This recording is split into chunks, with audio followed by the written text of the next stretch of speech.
only lawyer I've ever seen whose office was absolutely meticulously organized and clean. There'd be one file on the desk, and every single piece of paper would be meticulously bound and put in files.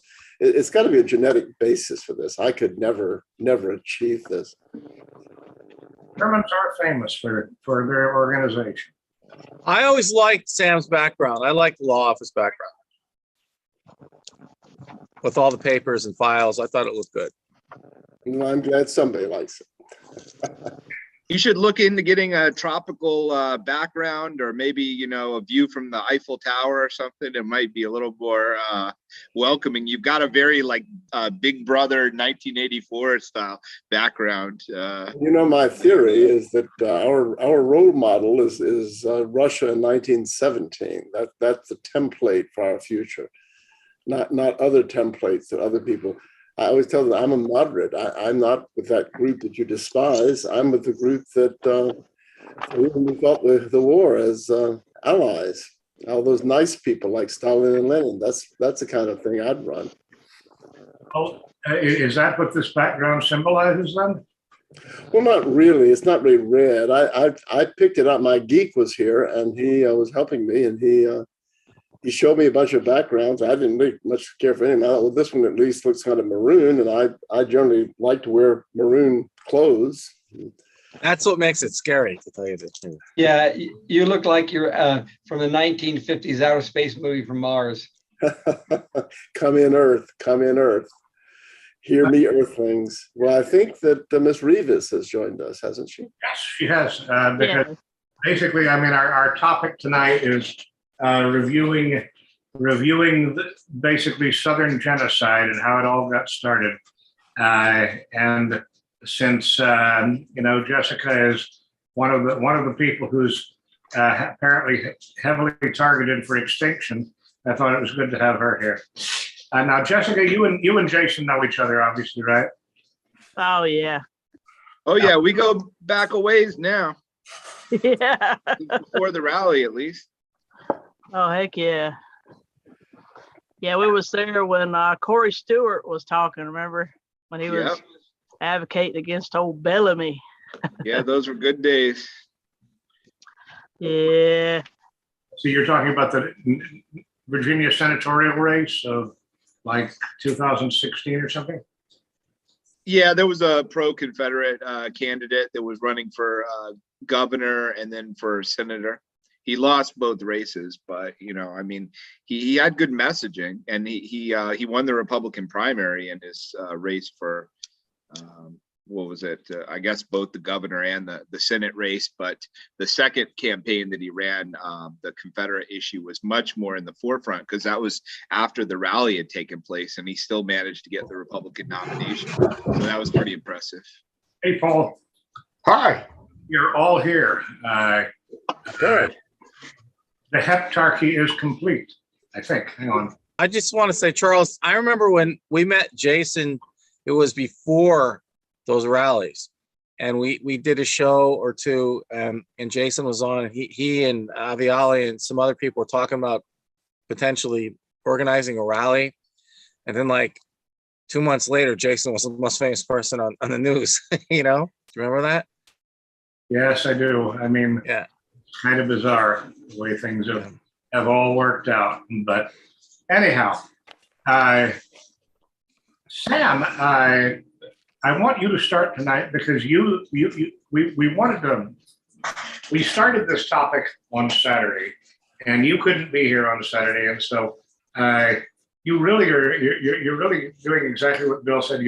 You're acting like a figure from outer space because you appeared to lose gravity right there. I'm trying to adjust the microphone. My head gets bigger. I'm envious of all these people like you and Sean that have these big heads. Paul has a big head. And I have this little pinhead.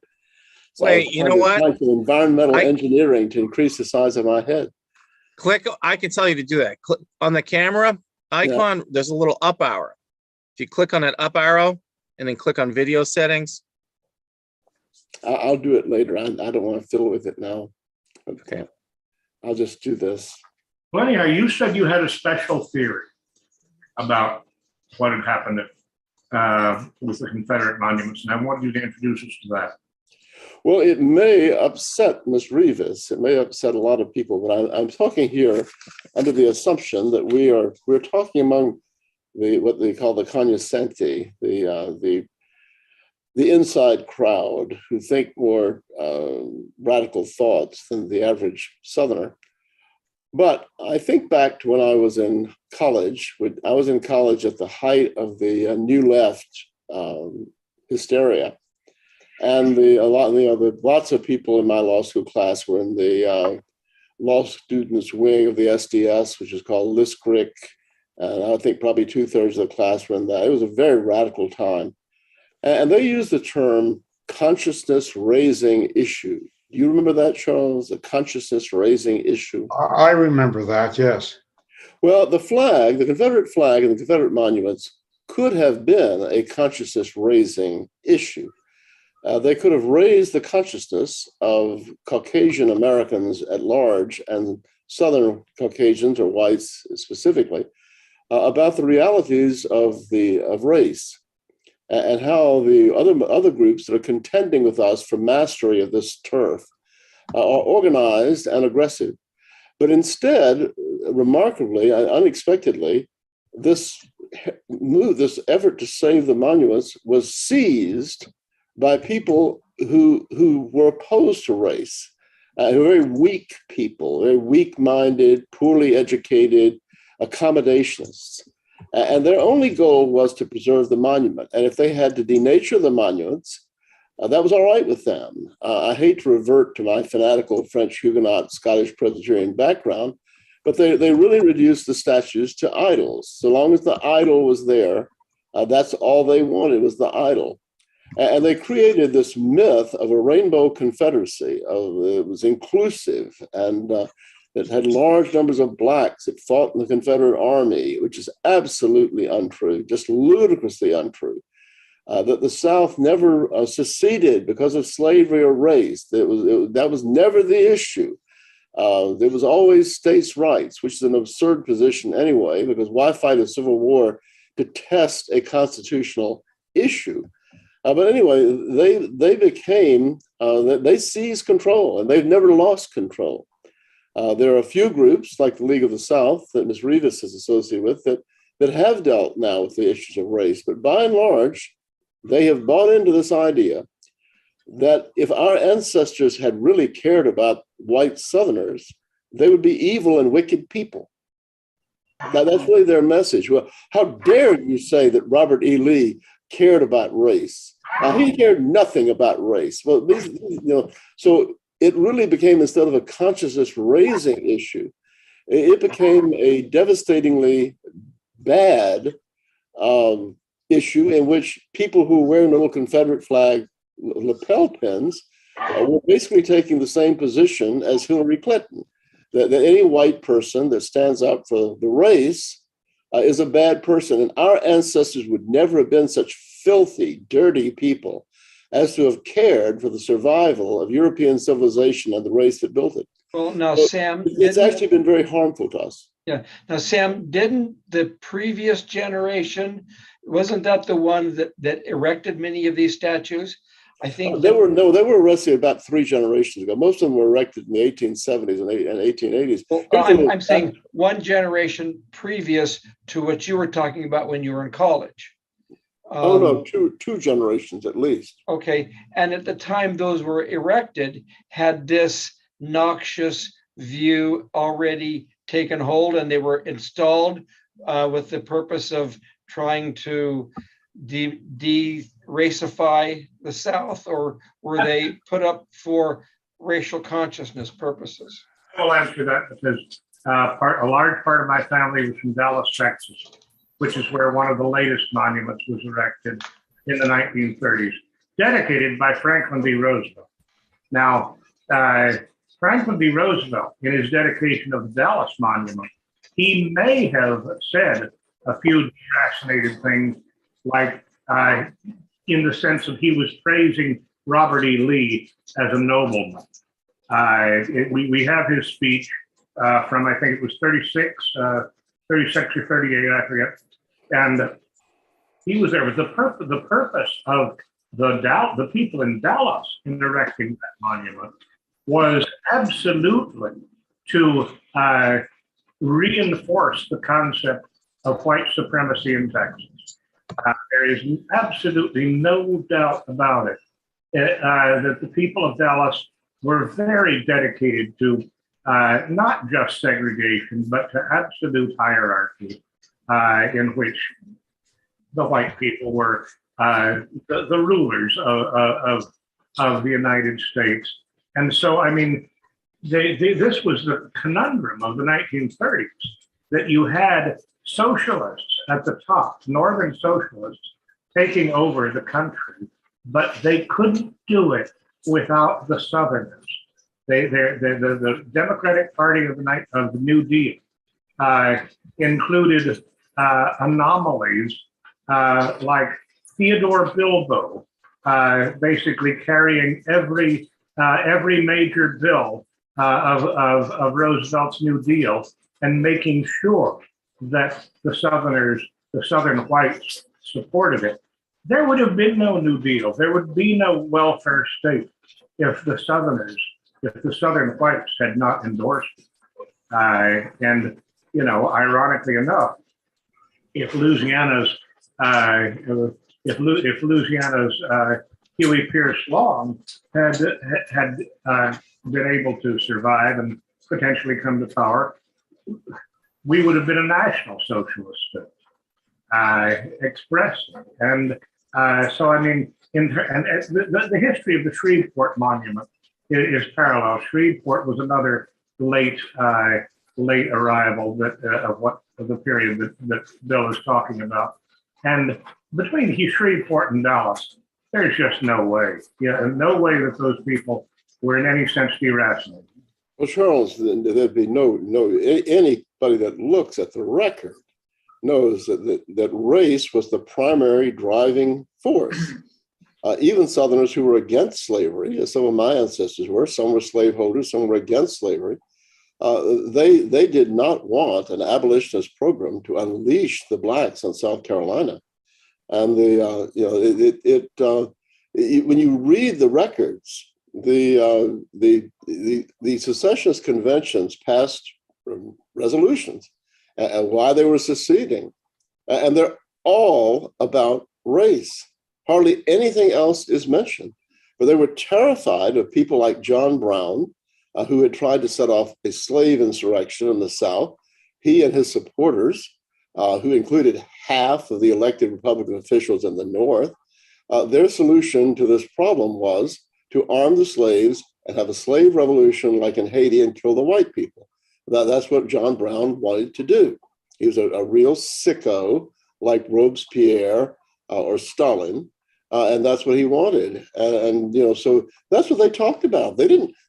Somebody asked Senator Yancey of Alabama about the tariff, which they're now trying to say the tariff was the issue. And he said, I don't give a fig about the tariff. I'm concerned about race. And when the Deep South states that seceded first sent what they call commissioners to the North, who spoke to Virginia and Tennessee, Arkansas, the other states that had not yet seceded and didn't secede until after Fort Sumter. And their speeches are entirely about slavery and race and the danger posed to Southern whites by these fanatics in the North who are going to unleash the slaves on our society. There's a book about it that somebody put out called Apostles of Disunion. And he put it out in order to ridicule it wasn't about slavery, heritage, not hate crowd. And he wins. I mean, when you take that position, you can only get away with it if you're in an echo chamber, an SCV meeting or something, because it does not withstand examination. The facts are just totally against it. And they also play a very dishonest trick. They'll say, well, the war wasn't about slavery because a lot of people in the North were racist too, and because Lincoln said that it was all about preserving the Union. That's fine. Like you were saying about Franklin Roosevelt, Lincoln was a smart politician and he knew to cast his nets wide. And he didn't want to make the war a one-issue ideological crusade. He wanted to tap into general patriotism and get as many people in the North as possible to follow him. So he did make statements like that. But that doesn't change the motivation of the South. Impeaching the motivation of the North doesn't impeach the critical thing, which is why we are judged by social justice warriors and the descendants of the abolitionists to be a wicked race of people. And that is, we seceded because of race. Maybe the North, maybe the average Northern soldier didn't fight because of slavery, but we fought because of slavery. My views on the Confederate monuments and Southern culture and history are probably, in a lot of ways, more kind of unorthodox for the white identity community. Probably more liberal than most, but I believe in humanity. I like that there is a diversity of culture and people. I like that, if you go to Mexico, you can see a certain type of people with a certain type of culture. And if you go to the American South, you can see a certain type of people and a certain type of culture. And I think all peoples have a right to advocate for themselves and do what they need to do to preserve their traditions and keep the diversity of humanity alive. Where I deviate from the standard consensus, though, is that I think that white Southerners are under attack and they're not being given the opportunity to stand up for themselves as every other group does. Whereas, you might have a multicultural festival in a place like Charlottesville, which will celebrate, African heritage and Mexican heritage and all this. But if you were to bring a Confederate flag to that, they would say, no, obviously, that's not allowed. And the assumption is because that is a culture that they're trying to stamp out. And there's a push generally to eradicate all cultures, I think, but there is more respect for foreign non-white cultures, but they're trying to move us into this monoculture direction, which is defined by media, the Netflix, Facebook, the mainstream media, the music industry, the film industry, et cetera, et cetera.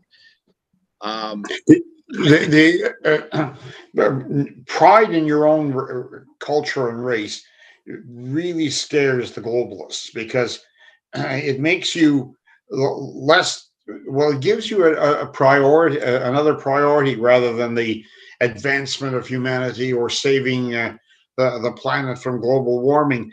And it makes you a little more difficult to control.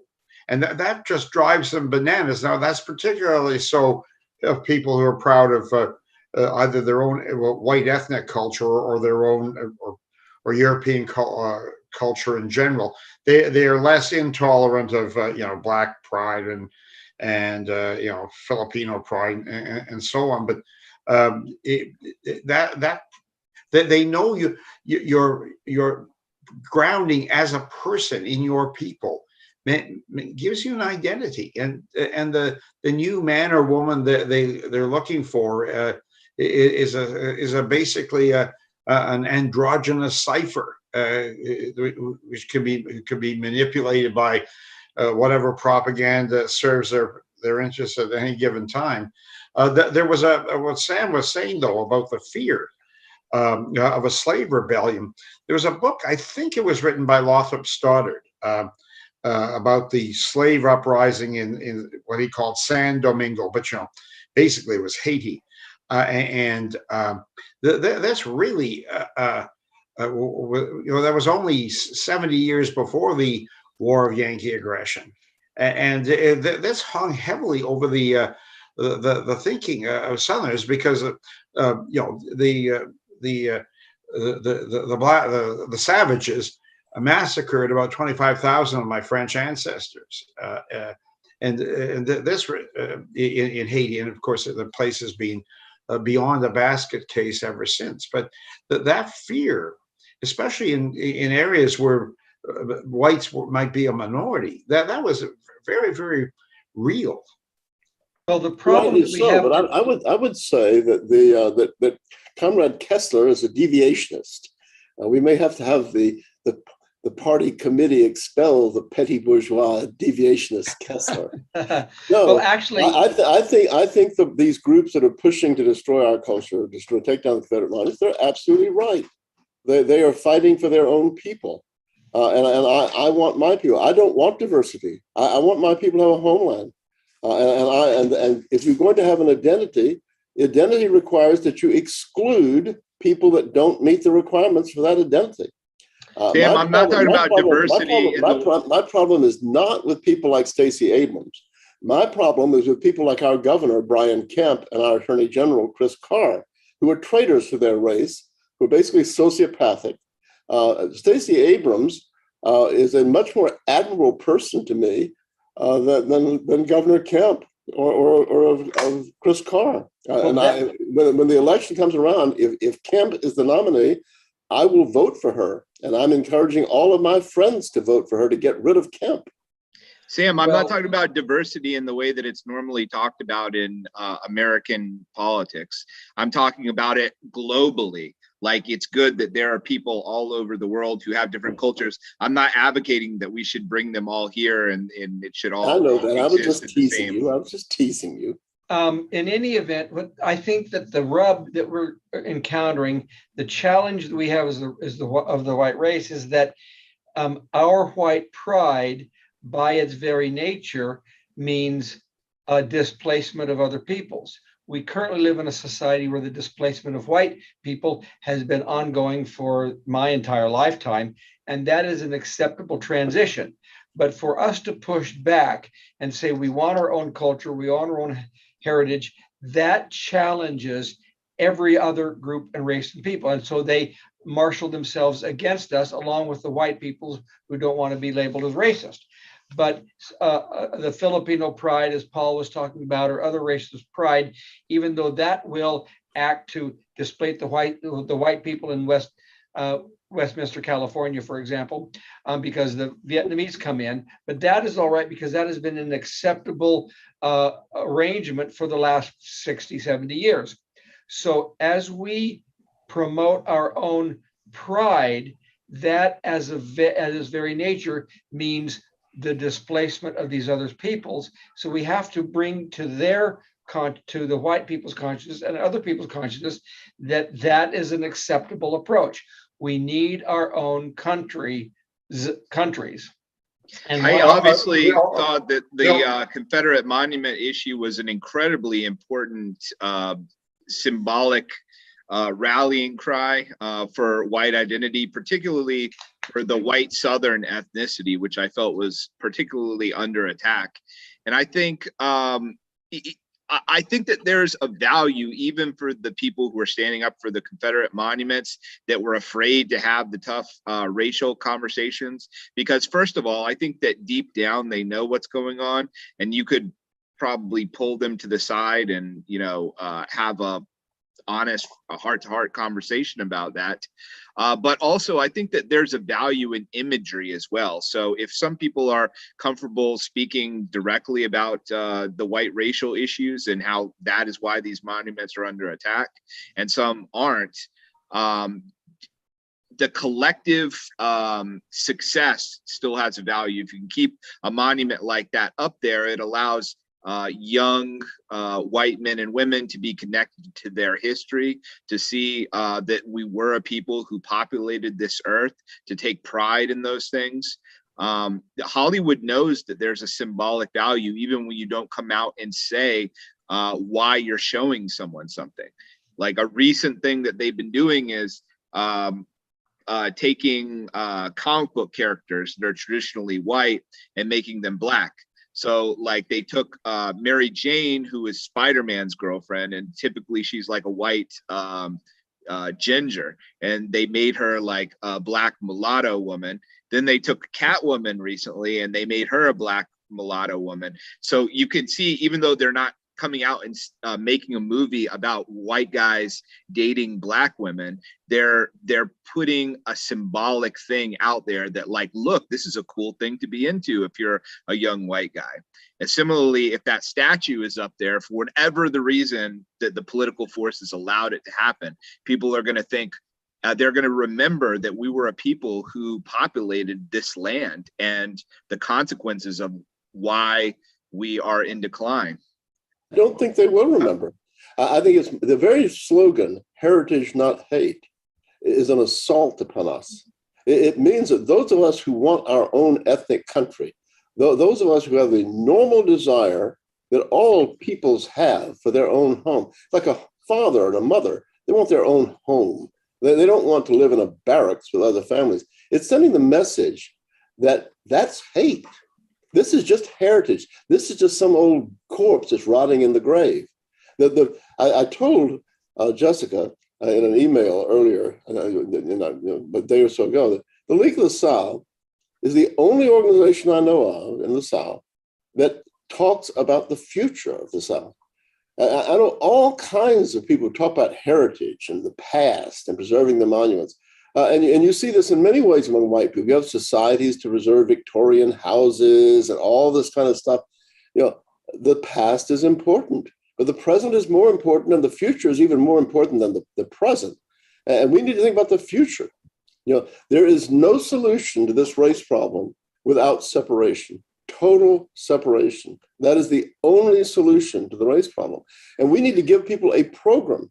We need to tell them it's okay for Danes to want a country like Denmark used to be in 1950. It's okay for us to want America to be what it was originally intended to be, which was a new England, even in the South. That's okay. And when you tell them that's bad and that our ancestors would never have fought for it, rather than a consciousness raising issue, it becomes something that is very harmful. If Angela Davis said that, people would get mad about it. If Brian Kemp, our governor, Brian Kemp, ordered the National Guard to stand down and watch night after night as 4,000 to 5,000 Black citizens of Atlanta invaded North Atlanta and looted and burned and stole. And the National Guard just stood there with their arms folded because Brian Kemp wanted to ingratiate himself with the establishment of which he's a part and parcel. If Stacey Abrams had been governor and done that, there would have been an enormous outcry. But because it was done by somebody who looks like a white guy and speaks a Southern accent, everybody just acquiesced. So no, I think the slogan is dangerous. It's very harmful. We need to give people a program. White people are very defensive because we've been abused about our history worse than any other people. Like what that heritage, not hate thing is about is defensiveness about the real historical mistakes that we made, like slavery. Slavery was a mistake. It doesn't mean that white people were the only ones that made it. You have great wonders of human history, like the Great Wall of China and, the Mayan temples and Aztecan temples that were all built with slave labor. But that's not really something that's focused on when you talk about those historical achievements. It's almost just like a footnote. But the fact that a minority of white Southerners own slaves is used as a cudgel to beat and attack and demean them as an entire people. So yes, I think that a lot of those people are being cowardly, but they are being forced into an unfair position where there were mistakes that were made, and I don't think that they should have to act like we were perfect, but the white Southern people were a fundamentally good people who were just doing what other people were doing at the time, and have done throughout human history. Jason, I think though that you're kind of buying into a bad historical narrative there, because this is part of the SCV problem that Sam mentioned, part of the apologetics of the South. Slavery may appear to us right now to be a mistake from the racial standpoint, but as I mentioned on, I believe it was Saturday night, the last gathering when you and Sam weren't here, it's an absolute farce to say that slavery was a failure or that it was a mistake from the economic standpoint. The South was phenomenally wealthy. The South was one of the wealthiest corners of the entire world. There were more per capita millionaires in the lower Mississippi Valley, including Mississippi and Louisiana, more per capita millionaires than anywhere in England or the otherwise industrialized world. Slavery was a triumph. And, you know, again, I keep referring to my family, and they were obviously very eccentric people in their own way, but they brought me up to believe that the war of 1861 to 65, whatever you call it, was a war of envy. It was a war of greed. It was a war of class hatred by people who saw the triumph of the South, the triumph of cities like New Orleans, and that had achieved levels of wealth that simply had not been imagined before.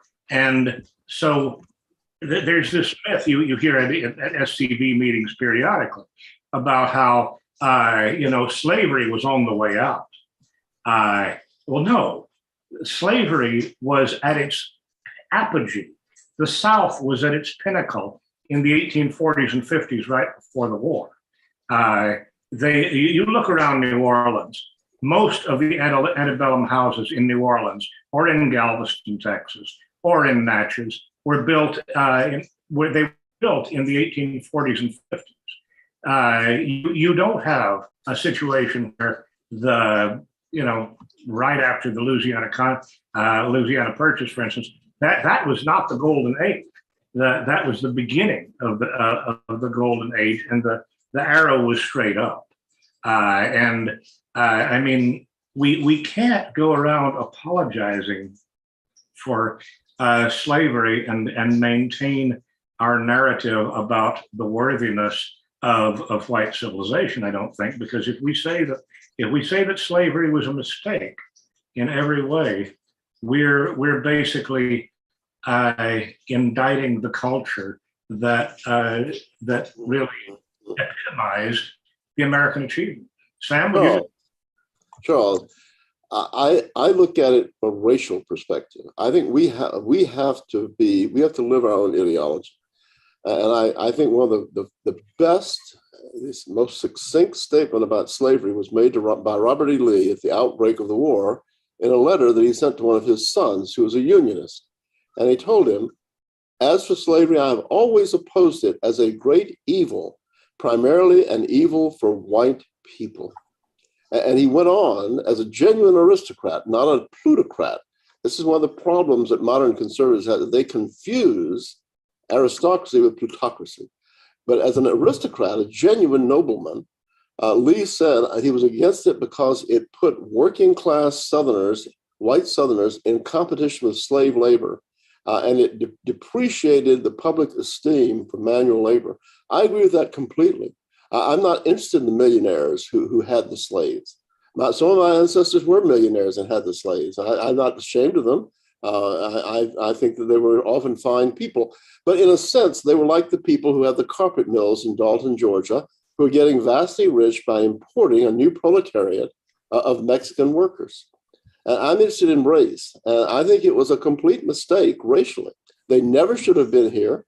They should have been sent home in a humane repatriation process. And I think after 1954 and the desegregation decision, I think we should have started talking about that. We would have gotten more mileage than what we have done since then, which has consisted of talking about horrific Black crimes and this kind of thing in the game of ain't it awful. We needed to give people a solution. Thomas Jefferson, and then I'll shut up and let you talk. Thomas Jefferson in the late 1820s became very concerned about slavery. And he made a public statement that we had to end slavery or there would be a civil war.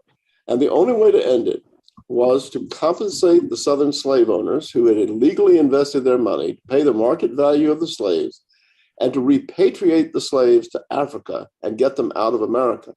And he was ridiculed at the time by many elements of the media as being a utopian. He had a very interesting exchange with a northern editor of a paper in New York City who said that Jefferson's position was absurd because it would cost too much money. And Jefferson replied, he said, "Mark my words, there will be a civil war over this issue. And in the first year of that Civil War, we will spend more money on the military alone, not even counting the destruction of civilian property, than it would cost to implement my program. And he was exactly right. The whole slavery thing could have been solved if the North and South white people had sat down and made a reasonable agreement that we're going to get these people out of here. We're not going to just dump them on the shore of Africa and let them die. We'll build them a country. We'll pay the Yankee sailors ships to take them out of here. We'll pay the Southerners. We would have spent in the money for the first year of the war would have paid for that. You know, we spent $6 trillion to try to free the women and homosexuals of Afghanistan and Iraq. That $6 trillion could have been used to try to create a nation for Black people. But anyway, this is where it needs to be, not on monuments, not on preserving the past, and certainly not having people like the Kennedy brothers running around jabbering about a mythical rainbow multicultural Confederacy and condemning anybody that talks about race as a hater, and that's hate, and all we care about is heritage, and our ancestors would never have been such terrible, filthy, dirty people as to have cared about race. Does everybody on this call, I mean, Sean and Bill, do you all know who the Kennedy brothers are? They're actually from northern Louisiana. Donald and we're not talking about the Massachusetts Kennedys. Donald and Ronald Kennedy have written a book. Their first one was called "The South Was Right," and basically they've had a huge readership. But yes, they absolutely go around apologizing for the possibility that the South was racist. Yeah, I remember, Charles, we had them on once or twice when we were doing shit. We should have. But I basically like them a lot. They're great people, and they've certainly played a positive role in keeping Southern heritage. But they are classic SCV apologists for Southern Sons of Confederate Veterans, apologists for oh no, it was all states' rights. It was basically a major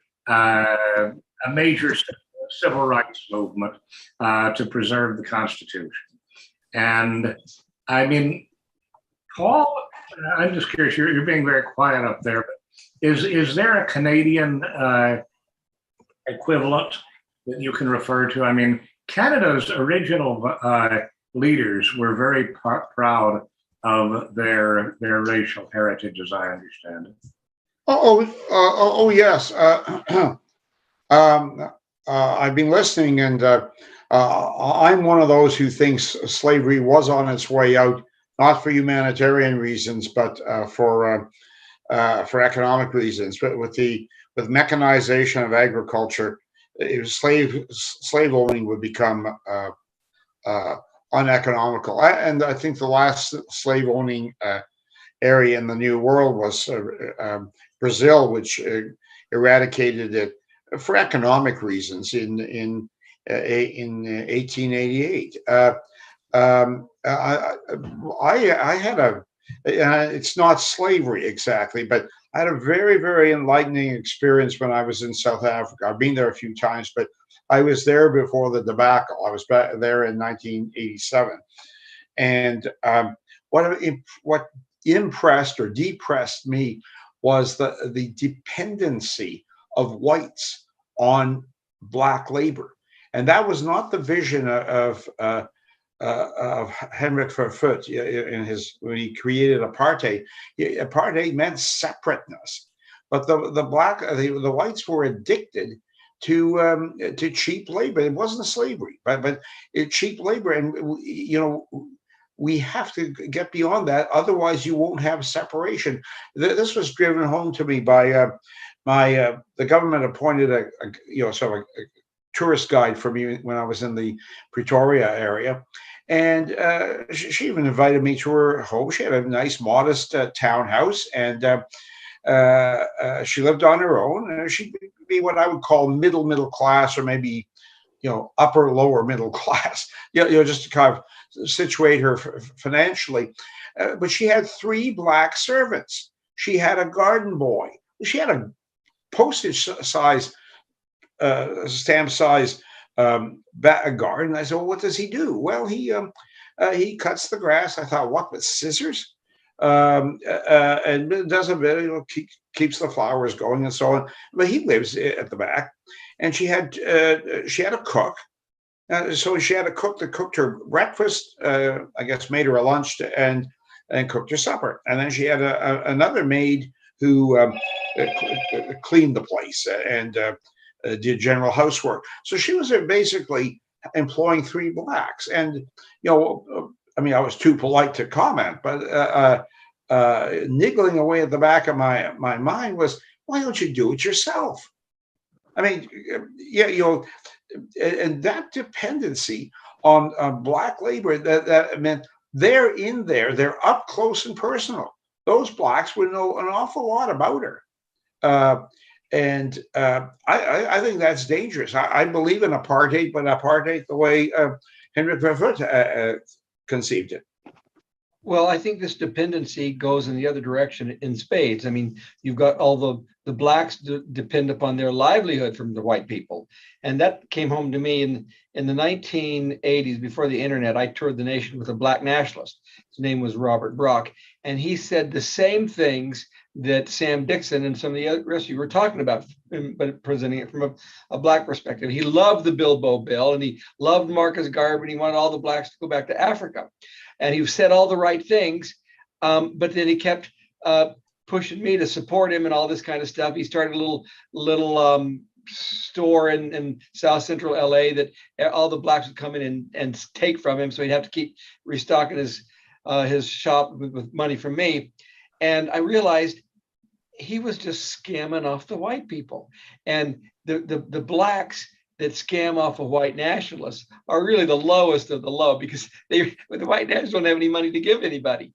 But he showed me that he was saying the right things. He told me a lot of different points of view that you guys are talking about now, and he educated me a lot, and we were actually kind of friends. But the bottom line was, he was doing the other side of what this white person in South Africa was doing. He was taken from the white people so he could survive. So we have, not only do we have to wean us away from it, we have to cut them off and let them sink or swim. This is where we need race realism, speaking the truth. These are among the most unimportant and useless people on the face of this earth. But I saw a news item today that the Duke and Duchess of what are they? They're the Prince William and that other flight. But they're on a Caribbean tour right now, 8 days, and they're going to be in Jamaica. Well, there's a faction in Jamaica that doesn't want them to come, and they're ragging on them for slavery, and the Queen never did anything about slavery. I mean, these people are so ignorant. Elizabeth took over in, I think, 1952. Slavery had been abolished in the British Empire 150 years before that. But these people need to be told the truth, and the truth is, hordes of Jamaicans poured into Britain as soon as they opened the doors late in the 1940s, and to Canada and the United States. It's white countries they want to be in, because they can't make much of themselves. I don't think we should indulge them in their rewriting of history. But how do you deal with the violence? If the standard of living had to go down to have a racial republic, I'd be willing to have the standard of living go down. To live with my own people, even if my standard of living went down, would be worth it. Go ahead, Sean. It wouldn't go down. If we had a white country, it'd go up. Well, my question is, how can you possibly tell the black people the truth? Because you can't deal with the violence. I mean, I don't know how to deal with it. I never tell black people the truth, because if you tell them what they don't want to hear, they get violent. They always project to you that if you tell them something they don't want to hear, they're going to be violent. They make you just kind of say, okay, fine. You tell them what they want to hear. But the end result of that is that they already know the truth. Otherwise, they wouldn't be doing that, right? Like, so if they're projecting to you, you tell me what I don't want, you tell me the truth and I'm going to get violent. That when they project that to you, they're telling you they already know what the truth is themselves. They're just not admitting it. But how would you can't possibly deal with that in our society, because if you do, then you're going to become a victim. You can't do that, because certainly the government isn't going to protect you. If you become the victim of violence by Black people because you told a Black person the truth and you wouldn't back off the issue, they're going to arrest you for harassing them. Well, the bottom line is if you cut off all the social programs, you're going to have violence from the Blacks, and then you'll have a solution. The solution will have to become, it's why we keep giving them everything that keeps this uneasy truce, but you cut it off and then there will be, the violence will come out and then a solution will be found. The violence is coming anyway, Bill. They're being marinated from childhood in hatred of white people. They hate white people far more today than they did when I was a child. The hate is just growing, which is it's just necessary for our long-term survival. But getting back to Sean, I just don't think we have the people we talk to are whites. We talk to our brothers and sisters. We don't waste time. If Blacks talk to me, I don't talk to them. I know that there are a lot of fine Black people. I talked to one today, a very fine person, and I very sincerely told him that I don't hate him. I don't hate his race. But that doesn't change matters. I want my own country, and I think we're entitled to it. And but I often, one of the nice things about being a fairly notorious person is I often get asked by young whites to counsel them. And one thing that amazes me, they often will tell me things like what they said to their Jewish employer about whether Jews are a race or a religion, or what they said to some Black person. It's dangerous to talk to these people. It's just dangerous. Like you're saying, you need to keep connections with them to a minimum and always treat them kindly and graciously, but you don't need to get involved in talking to Jews about the problems we have with Jews, or Negroes about that, or Hispanics. We need to talk to our own people. I agree. Fairfoot was right. We need apartheid, separateness. There's an awful lot of pressure to have those types of relationships. I know I felt it in my life, but white people are always pressured into having to have that, participate in some sort of token manner. I'm looking at how many white people all want to show that there's a part of them that's Black, or they want to go and dance like a Black person or something like that. That there's so much of that in our society. It's so disgusting, and it's pushed by employers. It's pushed by government. I think it's just awful. But how do you get past that? Because it's most definitely pushed on school kids. I mean, there's nothing a school teacher is more proud of than showing off all of her white kids doing something that is Black. You know, I agree with Sam that you don't need to convince a Black person to enact these policies. You know, you got to convince other white people that are going to benefit from a policy. You know, that we've done more than enough. There's no longer any need for any equity, and you know, we should not be taken advantage of anymore.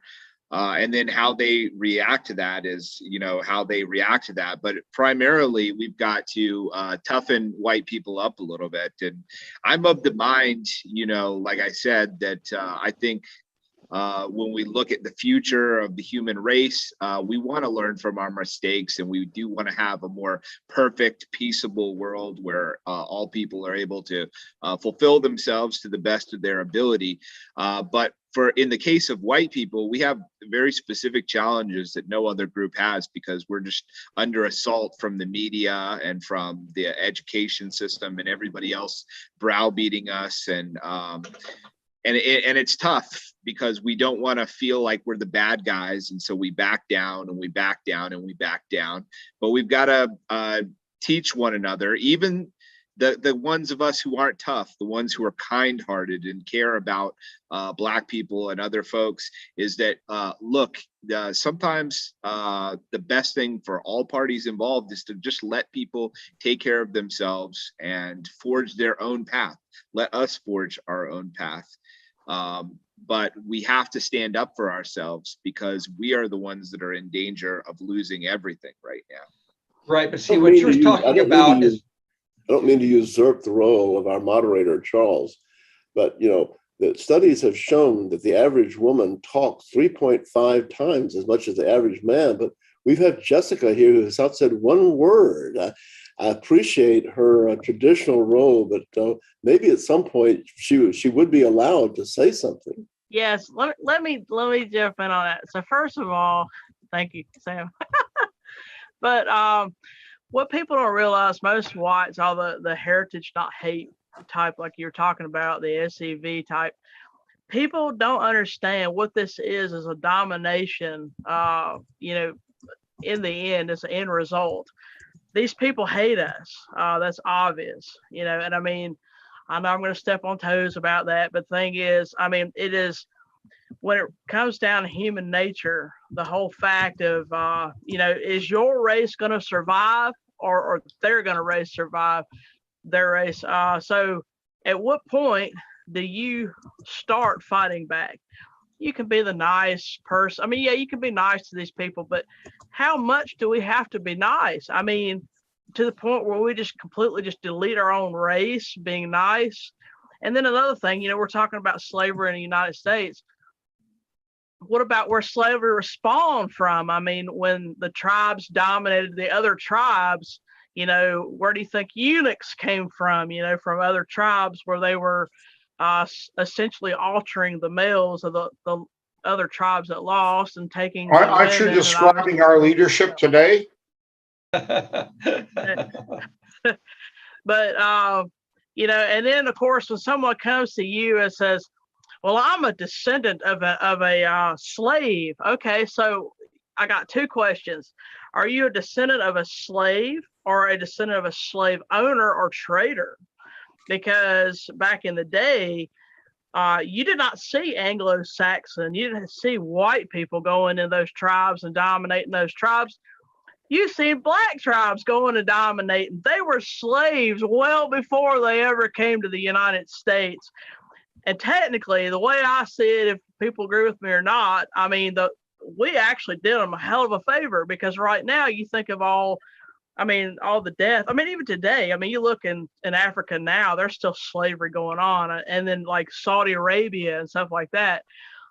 But if they were still stuck in their positions right now, look at, so Africa, the majority of not South Africa, of course, but growingly even more these days, but all the regions in the area that are black owned, black run, where's the development?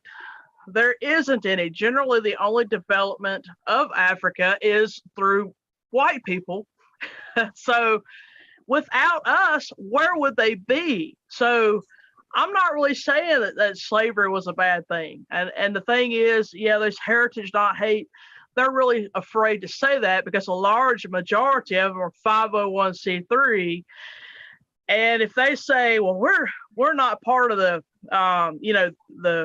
white racial whatever, we're not trying to preserve our white race, we're the heritage, not hate. We're very inclusiveness, because they don't want to lose that status. If they start making their donors mad, then obviously their donors are not going to put any money towards that. But to me, like the monuments represent the ones who never came home.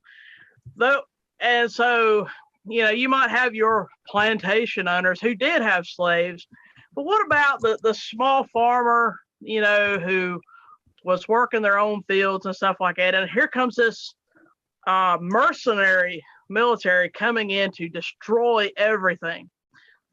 They're not fighting to keep this big plantation owner slave. They're instead fighting for their own house, their own children, their own ways to survive. And so, the monuments to me is a tombstone to the dead, the ones who never came back.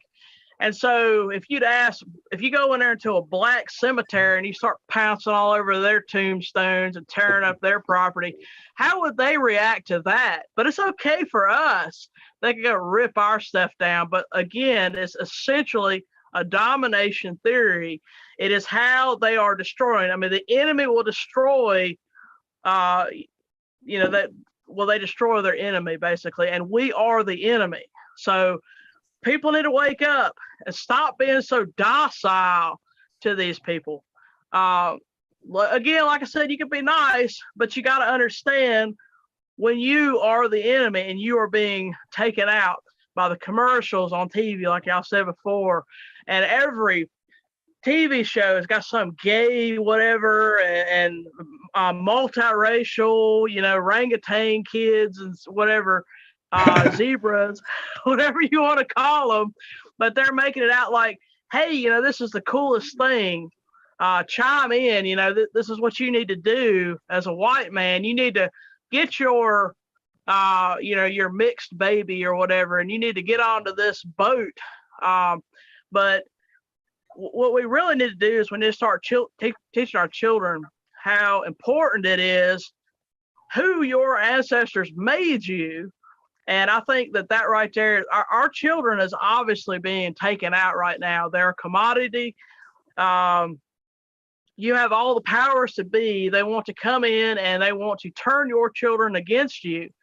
And they teach your children to hate you. And the only way to stop that is to start in the foundation of your home. And even though whatever they say in school, your foundation is set, there's no way they could be changed.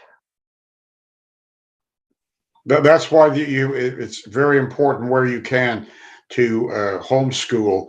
I think the public education system in most of North America is beyond salvation, at least for the foreseeable future. And Sam was mentioning earlier the blacks have a hatred for whites far more than when he was growing up in the 50s and 60s. And part of that is the just poisonous, vomitous diet of white hatred that's pumped out in our schools in the history and social science curricula and right up into the universities. The blacks are fed on an endless diet of victimhood, entitlement, and so on, and much of which is just frankly bullshit. And honest blacks know that. What is the pattern of black immigration? Well, unfortunately, it's not from the United States or Britain back to Africa. It's the other way around. Why? Because they know we're better. And that's what I mean about, I think separation, as much as you can do it, is important. And it's a matter of priorities. I know Sam won't like this, but I kind of like the slogan of the Irish nationalists, Sinn Féin, or for ourselves. That slogan. I've quoted that slogan many times. Pardon? I have quoted that many times. We ourselves. Yeah, and that's that should be the way we look at things. For instance, when there was that great earthquake in Haiti back in 2010, well, all the politically correct lined up to write checks, and Clinton, former President Clinton and former President Bush did a tag team, and they went down there and they allegedly did all sorts of good things for fundraising. But my attitude would be, I don't mean them any harm, but it's not my issue. We've got to concentrate on what's important to our people. And it's not a matter of being overtly hostile to any other people, but we must focus on our own people. I'm not a citizen of the world.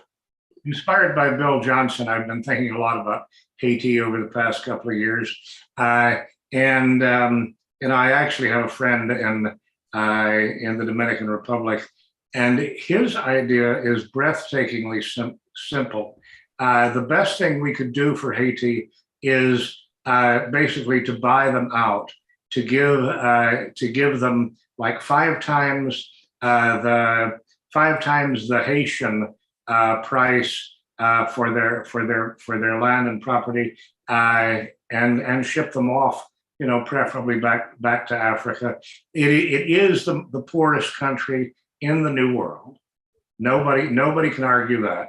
Haiti is poorer than any. Well, it's poorer than most countries in Africa, oddly enough. And it's hard to explain exactly why it's such a disaster, but it is a disaster. It needs to be wiped off the face of the map. And so I'm always a person who asks the question, how do we get from here to there? And my friend Lucas in the Dominican Republic says, buy them out, pay them out. I think we got to stop social engineering around the globe. That's a big mistake, because there's always unintended consequences, and then the you break it, you buy it principle will be in effect. Whatever goes wrong in their new land, we're going to get blamed for, and it's just going to be another reason to milk us for more cash. Just leave everybody around the planet alone. Let's focus on our own people. But well, I tell you right now, they can go back to where they came from and stay there. We'll take the South African white people here in America, but the way, if we got to send them money to stay in Africa, hey, I'm all for that. Let's do that. That way we can save America. We can make it white again, right? Well, I would take the foreign aid budget and the military budget, and I would fund the creation of a nation for them, a real nation, not do to them the way we did to 10 million Germans after World War II, whom we told at gunpoint, with our Soviet allies, to pack a suitcase and walk. And about 10% of them died. And Eleanor Roosevelt never sobbed. Sister Roosevelt never cried about them, and nobody hears about them. I'm not talking about being as inhumane as Eleanor Roosevelt. I'm talking about building them a country and separating and shaking hands and saying, this has been a bad experience. We need a good divorce, goodbye. And defining our own citizenship, doing what Dessalines in Haiti did. Dessalines was smarter than our founding fathers. When he wrote the Constitution of Haiti in 1803, after killing all the white people, he put in the Haitian Constitution that no white person could ever be a citizen of Haiti. No white person could ever own a square inch of Haitian soil. Jefferson, well, he didn't write the Constitution, but the people at Independence Hall who wrote the Constitution, their IQs were lower than Dessalines. They should have written us a Constitution the way the Haitians wrote themselves a Constitution. But we need a new Constitution, and we need to define citizenship in a racial and religious construct, and go from there. Well, I mean, one of us proposed an amendment to the Constitution that would have had that effect. And Seed Sue, what are the odds of getting the Pace Amendment adopted? Or, to phrase it in a more positive way, what could you do in the modern world realistically to get the Pace Amendment adopted? Well, when I proposed it in the 1980s, Pastor Richard Butler from Area Nation says, well, this might have worked 20 years ago, but it's too late now. And that was in the 1980s. So it was too late in the 1980s. It's way too late now. But there was a portion in there that was picked up by several writers, commentators, columnists. I'd written in there saying that the solution to have everyone go back is you get the blacks on our side, you arm the blacks and have them be in charge of getting all the other non-whites, round them up, get them out of the country. I'd say they'd be very effective at doing that. And so I guess a lot of commentators thought that was kind of an inhumane approach, and it was a backhanded racist remark by them because they thought the blacks couldn't handle it properly. So, for Pete's sake. I think we're really screwed, and there's just a lack of organization amongst pro-white people. We don't have the numbers, we don't have the mainstream acceptance yet to really create any policies whatsoever. So, and I think the system is too broken, too poisoned to ever be reformed. So we could come up with one reform or another. It's not going to happen. I think the only thing that we can do right now is to work on trying to break people's conditioning from the anti-white propaganda, because there seems to be a lot of progress in that area with the proliferation of the internet and all of the information that's out there. People are questioning the authorities and the official versions of history and politics, and a lot of people are fed up with the anti-white stuff, and so that's a step in the right direction. I think that the Republican Party is a big problem. It's not representative of us, but you can certainly see that there's movement where talking about pro-white politics and having that racial consciousness is becoming more widespread, and we got to take the positive signs where we can get them. And then finally, I would say I think that unfortunately, I think that there's going to have to be some kind of a catastrophe, and I'm not calling for one, but whether it's the collapse of the dollar or whatever could possibly eventually end the American empire, as all empires eventually fall. I think that that's our moment, and I think that we've got to organize in peaceful, lawful communities and be ready to seize the moment in history when that time comes, and it could happen a lot quicker than we think.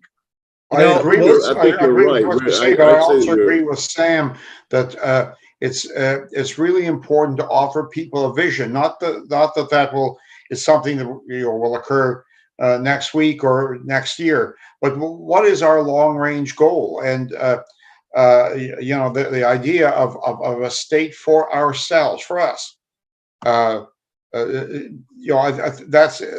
is an understandable goal, and I think over a period of time it could be popularized. Too much of what happens on our side of the fence is over promising, pie in the sky. If we would just elect this person, all will be well. Whether it was George Wallace a generation ago, or Ronald Reagan, who is never really on our side racially, or Donald Trump, who's kind of maybe, that all will be well. Well, it's not that simple. I know people want short-term fixes, something that's I can get active for a couple of months. We'll win this one, and then I can go back to my golf game. It's not going to be that simple, and people have to be told that the goals we have are long range, and if you think we're going to get them tomorrow, it's not going to happen. I wanted to ask this question while William was still on, because he spoke about the tongue-in-cheek solution that he had to implement the Pace Amendment. Right now, the U.S. military is very much so run by blacks and Jews and left-leaning white. There's no one who is a white nationalist runs anything in the military. If they do, they'd have been they're pushed out, right? Because they're subject to background investigations that go beyond whether or not you committed a crime. What you believe, what you think, what you could possibly believe is investigated, and none of us would ever be put in any a position of influence or authority because of what we believe. So, do you think that the transition of the U.S. military to make sure the people who control the guns, the weapons, the equipment are all in this rainbow, gay and black community is going to have the effect of making it impossible for a white ethno-state to be created in the aftermath of some sort of disaster? So if the Union broke apart and we wanted to sit down and use the democratic process and discuss what we want to create afterwards, and several legitimate bodies come forward through whatever process is established and say, look, we have millions of people who have voted via referendum, they would like a white ethno-state. Do you think that the Pentagon is going to be used to make sure that never happens? They would try, Sean, but I see it more like a Lenin, and we're basically Lenin in Zurich right now in 1906. You know, there was no way for Lenin to predict that the Tsar's government would enter into this war and lose the war and cause the Tsar to have to abdicate and this kind of thing. But you know, the chances for us are much greater than they were for Lenin. Our enemies are doing everything I would have them do. The only people that are not failing us are the establishment liberals that are running the country, people like Biden and Hillary Clinton and the Bush brothers and all that. They are destroying the system. They're driving the truck into the ditch, and you see it all the time. The country is simply falling apart. The money is disappearing.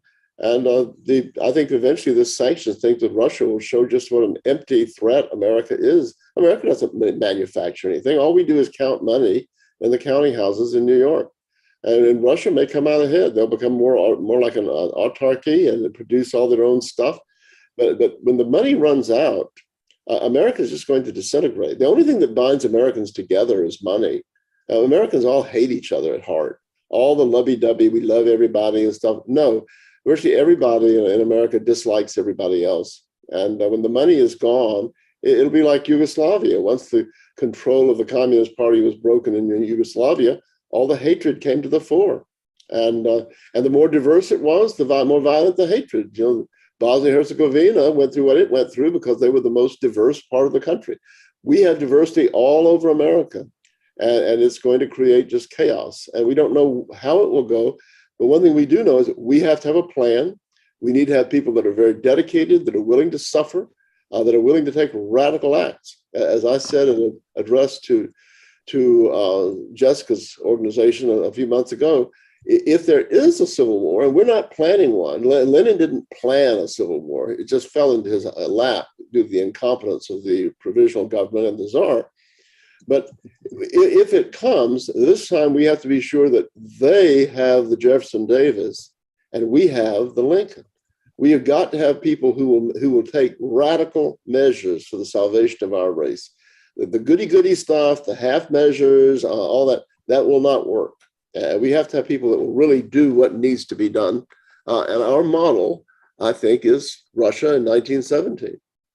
I think that the white identity movement in America and elsewhere is very disorganized right now, and I think part of the reason the system cracked down on the Charlottesville rally so much is because they were afraid of that idea of uniting the right, and it's a very hard thing to do within this movement because there's so much petty infighting and backstabbing and so forth.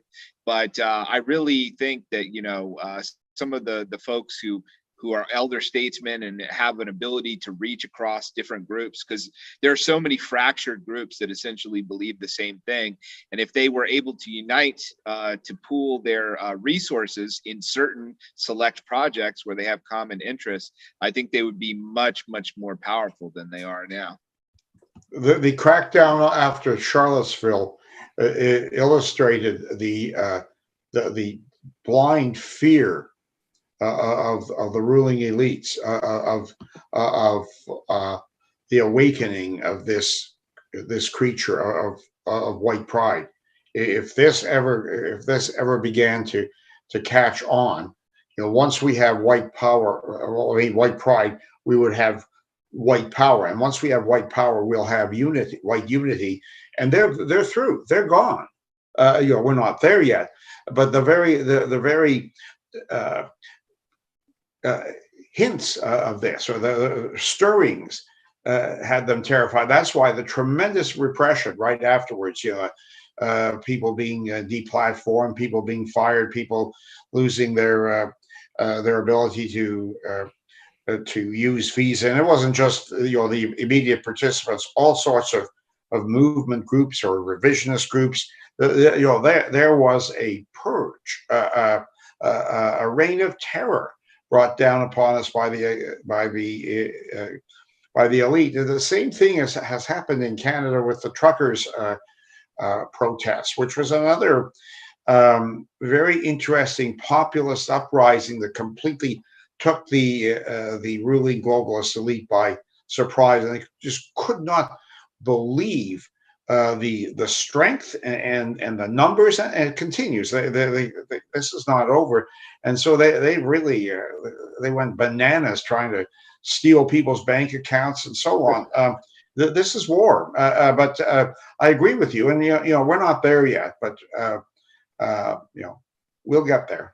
Every day since Charlottesville, I feel like I've been waking up in Oceania from 1984. It's like just living in an empire of lies. Can I trust my own mind because there's so many lies being told all around me? Can I trust my lying eyes, or what everybody who's running this world is saying to me? But I think that there is cause for some optimism for those of us who are hoping that the system does collapse and there will be a chance to create something better than this, a place where the truth still has an opportunity to see the light of day. Is that, our global leadership is not as powerful as in 1984. There's a lot of cracks there. There's a lot of problems with the money, like what Sam was saying, but there is a breakdown in the maturity of the human race and of our leadership in particular. When I was growing up, I remember, leaders seeming like they were monoliths, and I know a lot of that is propaganda and the fact that we didn't have 24 access to them, so we could see all their warts and everything on social media. But people are just not handling things the way that they used to. They're over emotional. They're too vain. They are insecure, and they all want to be like movie stars or rock stars or whatever. The political leaders are, little celebrities now that people follow around and get updates on, like they're, this generation's Cary Grants and, Audrey Hepburns or something. And these people are going to stumble, and they're going to stumble hard, and a lot of people are going to suffer because of it. And this country, has a smaller margin of error for the mistakes that can be made as we're importing all this unskilled labor, people who have no real loyalty or historical ties to America or its people. If something goes wrong, the results are going to be much more catastrophic as we get away from the historic America and the great people who built it. Yeah, I agree with you, and I agree. Something Sam said a few minutes ago, I think, is worth focusing on too. The degradation and corruption of the American military. It wasn't quite that way maybe a generation ago. The emphasis of so much of the senior command on LGBTQ balance and all this type of thing. If I were a general in Red China, I would be choking on my wontons, laughing. They're emphasizing, and not to idealize them for one moment, but they're emphasizing competence and equipment. And we can be incompetent and so on and lax as long as we're way ahead. And we were that way maybe a generation ago, but we're not that far ahead now. And I see much of our structure really rotten. In the scenario of a breakup of the United States, it's hard to predict what way the military would go, but it might not even be a coherent military anymore. See, I think there's going to be a general collapse of the thing. Yeah, I read a fantastic article by Steve Saylor a while ago that was based on an internal U.S. government document that was analyzing the Chinese government and the Chinese military as a threat through the lens of America as a diverse nation versus China as a racial supremacist nation. And they were saying that basically this was a major strength of the Chinese, that, the Chinese did not have any racial guilt.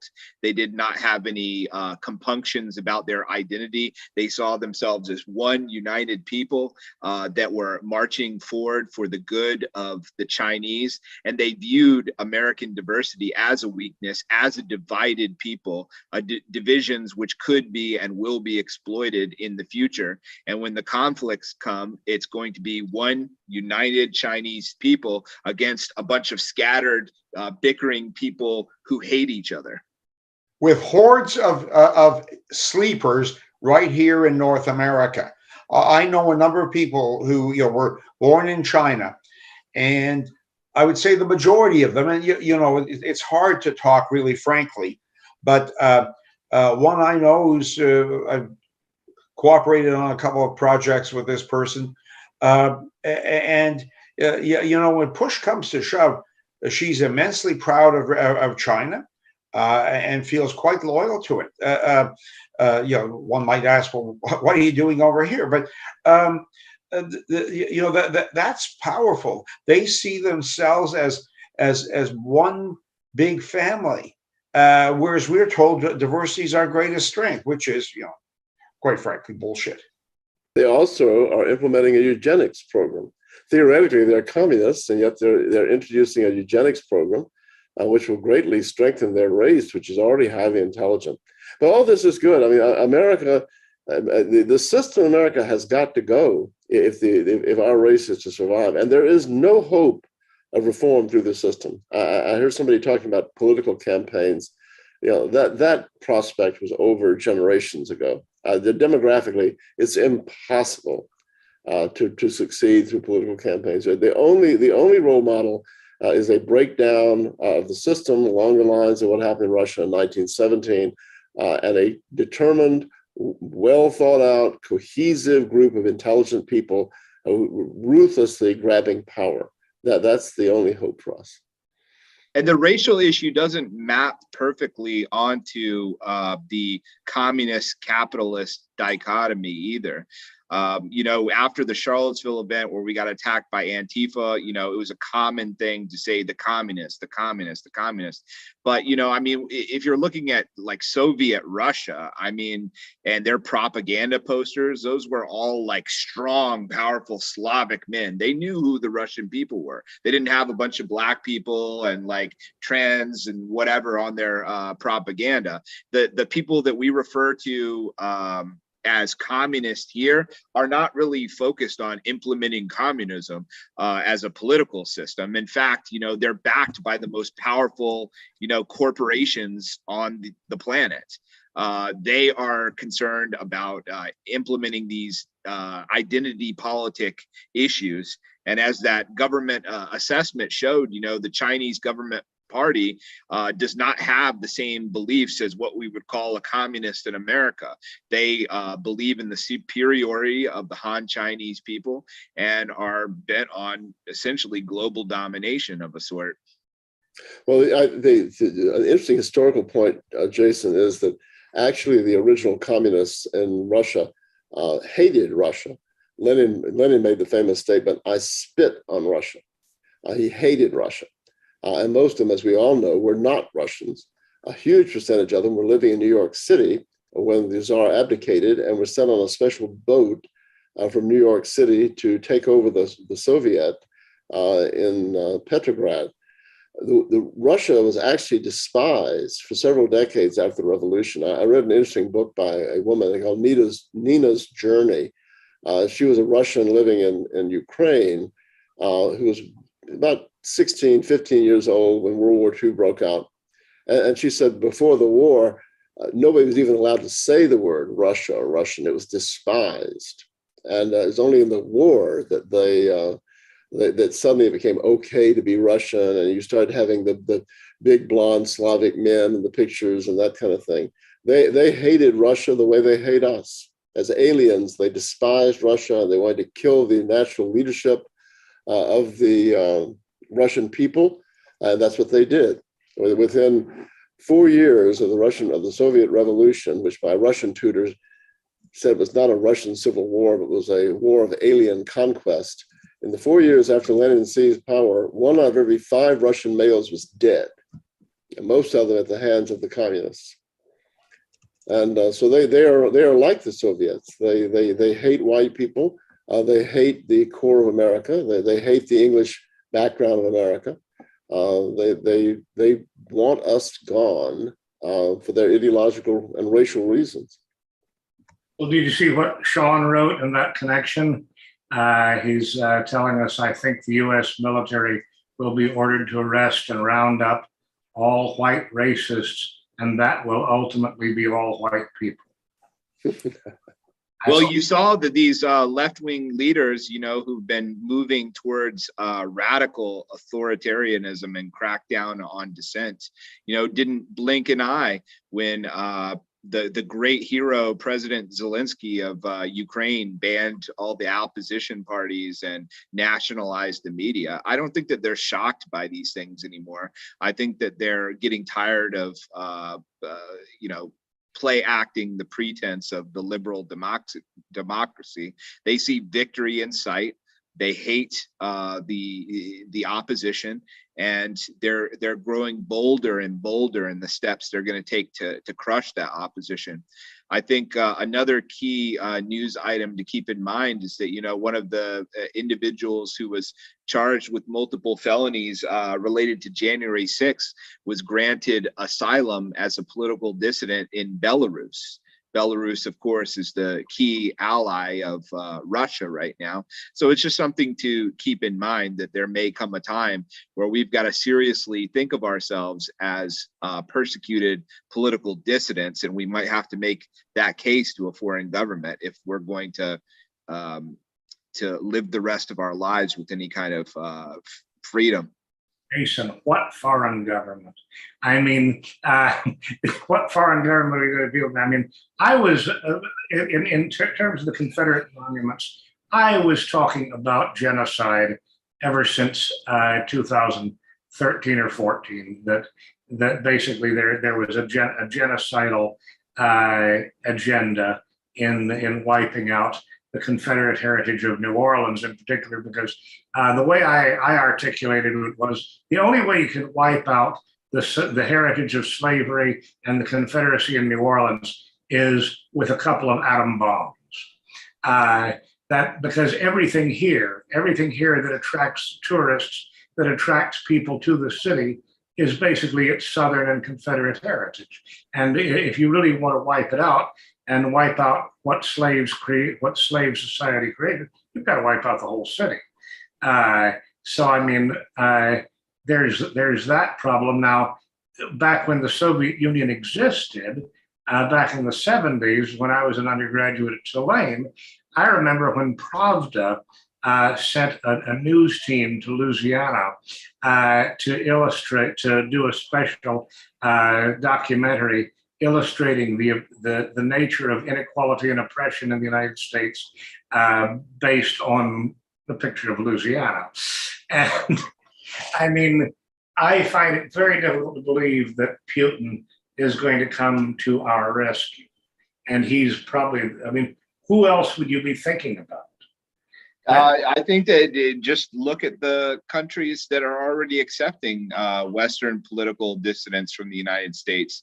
Russia took in Edward Snowden. And as I said, Belarus took in this individual that had participated in January 6th. So without being under the delusion that Russia and Belarus and these countries opposed to Western democracies are, you know, are anything other than authoritarian governments. They are authoritarian, but they don't hate Western dissidents. We are the enemy of their enemy. You know, they hate Russian dissidents and Belarusian dissidents. So as long as we're not criticizing their government, I don't think that they care. That's why Snowden has been able to live in peace. But if we leave here, Jason, and go there, we've lost. I mean, these are our people to work for good or victory or defeat, good or evil. This is where we are. This is where we have to be. I'm not saying to go there now, but there is a certain point. You just have to be aware of how bad things could get. You know, there's a certain point where the suffering and the persecution would not be worth it. And we're not there. I'm not crying a river about the what's going on with us now. But when you talk about if we get to the point where folks are being locked up in a jail cell, where they're being tortured, where they're being murdered, that is a point where people need to have it in the back of their head that you're not going to do any good, 6 feet under. Wasn't January 6th a failure precisely because they did not follow through with securing the entire Capitol building with force? Well, they I mean, if you're never gonna- intended to do that. It's a joke that it was an insurrection. It was a protest that went wrong, basically. But if you go that far, aren't you past the point of no return? Like once they go that far, aren't you committed that Yeah, they went too far to not commit themselves. You're right. They should have either done less or much more. I had a totally different hypothesis about who didn't go too far on January 6th. I felt that the insurrection model was something that perhaps Donald Trump was planning. I mean, during the day on January 6th, I remember talking to a couple of my lawyer friends of a patriotic mindset and said, well, okay, is Donald Trump going to invoke the Insurrection Act?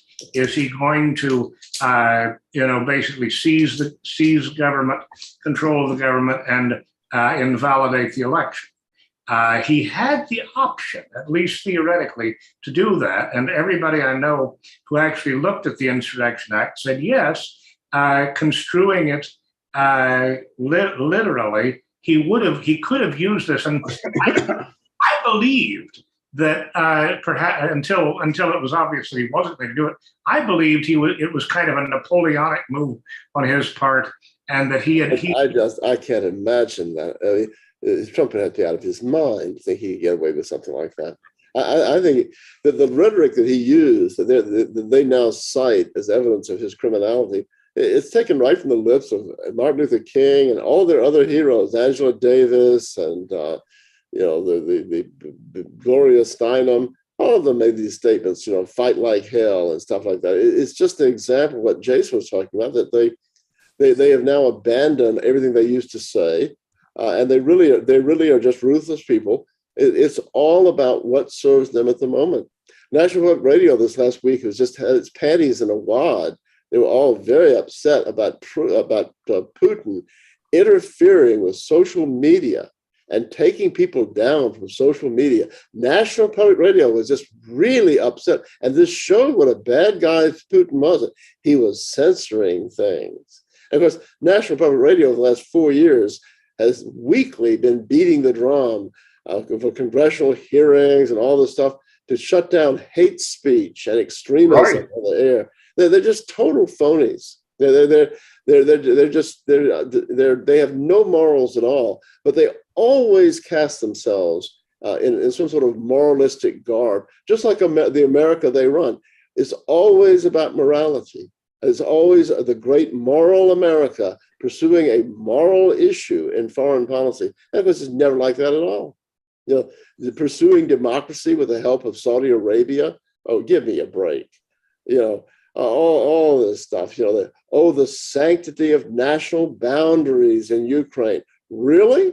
Well, in Yugoslavia, we ordered the Serbs to give up their national boundaries and let the Muslim state of Kosovo secede. And when they wouldn't do it, we invaded Serbia. We didn't do it with ground troops because we're too yellow-bellied, but we bombed the hell out of them to force them to do it. It's just always some sort of moral issue, but it never is any moral issues. It's all a mask, a smokescreen for the corruption that runs our country. But it is now past 9:30, and we've been on for an hour and a half. And I think if anyone's watching this, they must be wearied of us.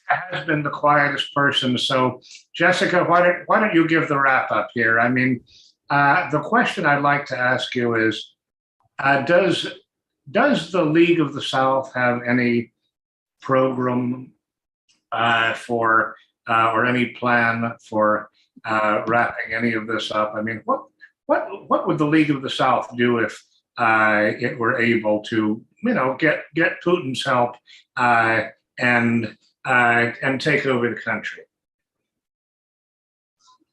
I'm not really sure how to answer that. I mean, like it was said before, separation is the key. I mean, I think a lot of this is all in the history anyway, you know, like communism. They've always said in communism, the easiest way to defeat a people is to, you know, go in there and basically through social experiments and put this in the minds of the young. So really, it goes back to the children of the next generation. You know, they can completely destroy a people by destroying the children and the ways that they interpret their own people. So essentially, that's what's happening to us. We are all, you know, under the critical race theory and all of the 1619 Project and all these people who want to identify, I guess, trying to help out so many other people instead of their own, really. I mean, we need to go back and teach people how to take care of their own people instead of everybody else's. So I guess that would be probably the best thing. Here, here. Let's do it. Stop infighting so much. Stop fighting. I mean, everybody is so many backstabbers in the you know, our movement, and it's just every time you turn around there's somebody like, oh well, optics this or whatever. I mean, we need to learn how to stick together. I mean, in the midst of battle, we need to know who we can depend on, who we can have our backs turned and our you know, muzzles of our rifles turned against. So I mean, I say that's a large part of it. Jason, I just got one more thought that Jessica inspires. At the Charlottesville trial, how did this whole unite the right concept work out? Not good. Now everybody hates one another. And plus there's no benefit to trying to portray us as united. It's a conspiracy case. We want them to see how much we hate each other so that the jury doesn't think that we're the kind of people that would conspire with one another. So the plaintiff's strategy worked brilliantly. Well, Yeah. a little help from the judge. A little help from the judge. I don't know about that. It was a divided verdict, and I don't think the judge was impressed with them. They had a lot of help. You know, they really shouldn't have even gotten as much as they did. But we had a juror who on his jury questionnaire indicated that he was very concerned about anti-white racism, that he'd been bullied as a young white boy living in Hawaii by the islanders, the native islanders there. And he was, you know, he spoke to some of the cops that were there at the courthouse, and they indicated to my attorney that guy was pretty much our guy. He was with us in the discussions in the jury room. But the problem is that we had this COVID situation, and somebody in his son's school, not even his son, somebody in the school got COVID. And so the guy had to be dismissed at the 11th hour. It was a total screw job. And we had a screw job from the beginning, in that most of the people who would have been amenable to our side of things do not want to be wearing a friggin' mask 2 years into the COVID thing. And so we dismissed anybody who didn't want to wear a mask. And there were a lot of people who indicated on their questionnaires explicitly that they didn't give a fuck about anti-Black or anti-Jewish racism, and they were concerned about anti-white racism. And we had to dismiss some of those people. And then finally, the scheduling was just so effed up. Yeah, I've never been involved in a 4-week trial. This was the longest trial in the history of the Western District of Virginia. But if I had to do it over again, I would have told my attorney, we are not doing this before a holiday. We're not doing this before Thanksgiving. But you have no choice with that. Those people did not make an informed choice based on what they thought was right. They wanted to go home and see their family at Thanksgiving. Of course, I think that's why that was the whole point.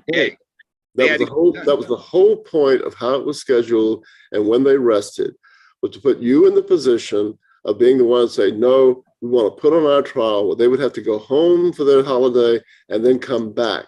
or you wouldn't put your case on. These things don't happen accidentally. I'm a trial lawyer. These things are thought out.